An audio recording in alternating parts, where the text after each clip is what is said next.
L'écho du patrimoine par Mescar Gestion Privée avec Arnaud Maurice.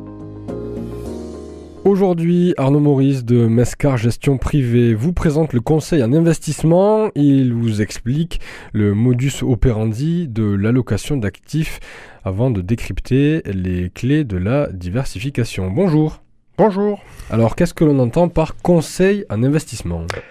Alors en fait, le conseil en investissement, c'est ni plus ni moins qu'aider les épargnants et les investisseurs à choisir les bons instruments financiers en tenant compte bien évidemment de leurs besoins et de leurs objectifs.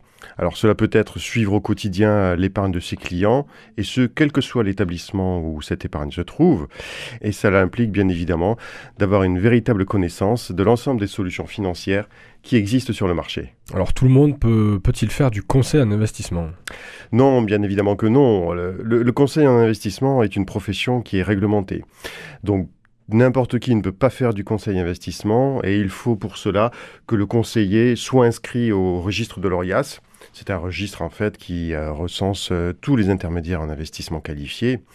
Et afin d'obtenir cette qualification, un diplôme ou bien une expérience professionnelle adéquate doit absolument être justifié.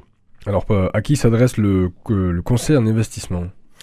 Alors, les personnes physiques et les personnes morales, par personnes morales on entend bien évidemment entreprises, associations, fondations, etc., sont des entités qui peuvent en fait bénéficier du conseil en investissement. Alors pour les personnes physiques, on va essentiellement retrouver des individus qui souhaitent se constituer une épargne. On va aussi retrouver des chefs d'entreprise qui par exemple ont cédé leur activité ou ont mené une opération importante sur leur patrimoine professionnel. On pourra aussi parler de personnes qui ont reçu un héritage conséquent. En fait, tout événement qui aura généré chez ces personnes des modifications de leur patrimoine relativement importantes.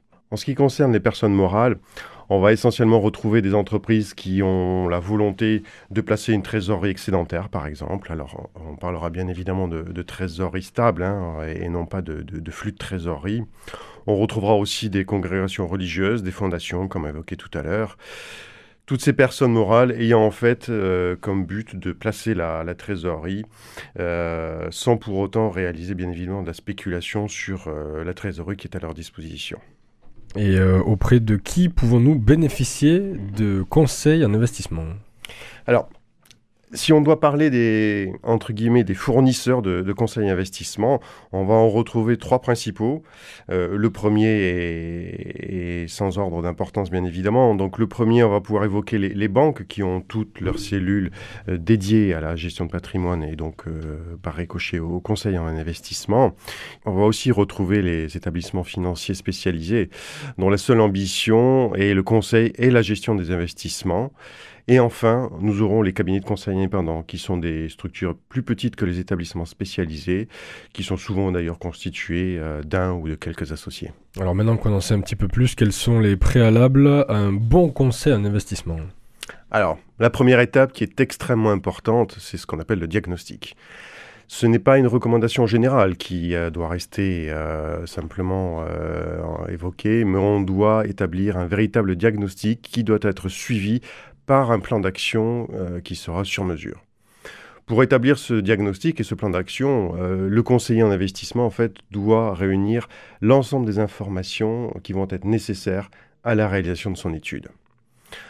Alors, pour assurer la meilleure protection possible du client, il faut savoir que ce diagnostic est encadré par la loi et fait notamment l'objet d'un dispositif réglementaire qu'on appellera MIF2.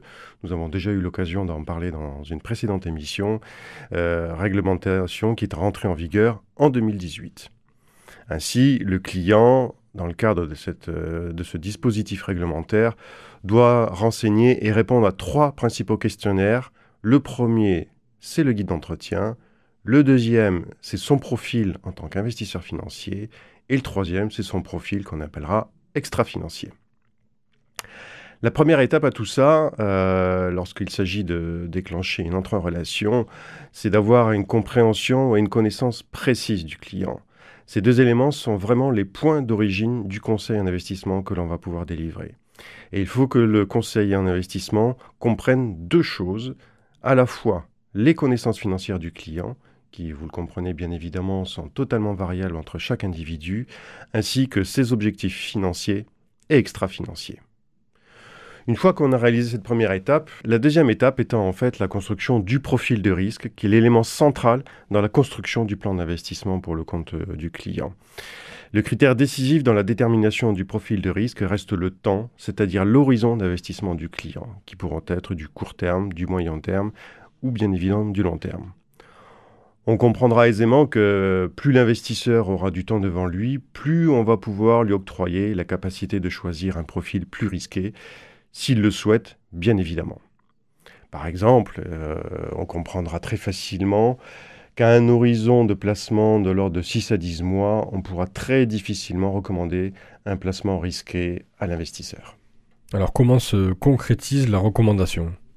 Alors, il faut déjà veiller en fait à ne pas confondre deux choses, que sont l'enveloppe d'investissement et le produit d'investissement.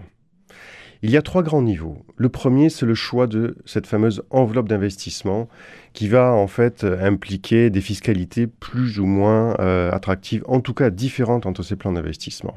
Alors, on pourra parler de contrats d'assurance vie, on pourra parler de plans d'épargne en action, on pourra parler de compte-titres. Ces 3 éléments-là sont en fait des enveloppes d'investissement avec des règles du jeu concernant la fiscalité, concernant le plafond, concernant les conditions de retrait, concernant les contenus, c'est-à-dire ce que l'on va pouvoir mettre et gérer à l'intérieur. Donc des règles du jeu qui sont en fait différentes. Une fois qu'on a choisi son enveloppe et défini ensemble son enveloppe d'investissement, il va falloir choisir les solutions d'investissement que l'on va mettre au sein de ces enveloppes.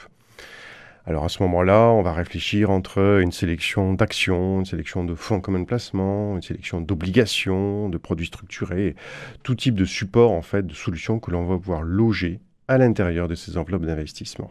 Ces investissements que l'on loge à l'intérieur de ces fameuses enveloppes, en fait, c'est-à-dire ce que l'on va acheter et ce que l'on va vendre réellement pour votre compte, chacun a ses propres caractéristiques à la fois de rendement et de risque. Depuis 2021, on a aussi une nouvelle information à laquelle il faut tenir compte. Ce sont les préférences de durabilité des clients lorsque l'on choisit des solutions d'investissement avec eux. Alors, quand on parle de durabilité, en fait, il s'agit de discuter et de comprendre dans quelle mesure les considérations ESG doivent être intégrées dans le choix de leurs investissements.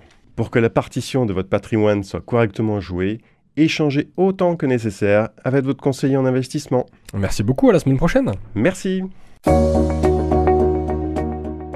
C'était Arnaud Maurice pour l'Écho du patrimoine par Mescar Gestion Privée.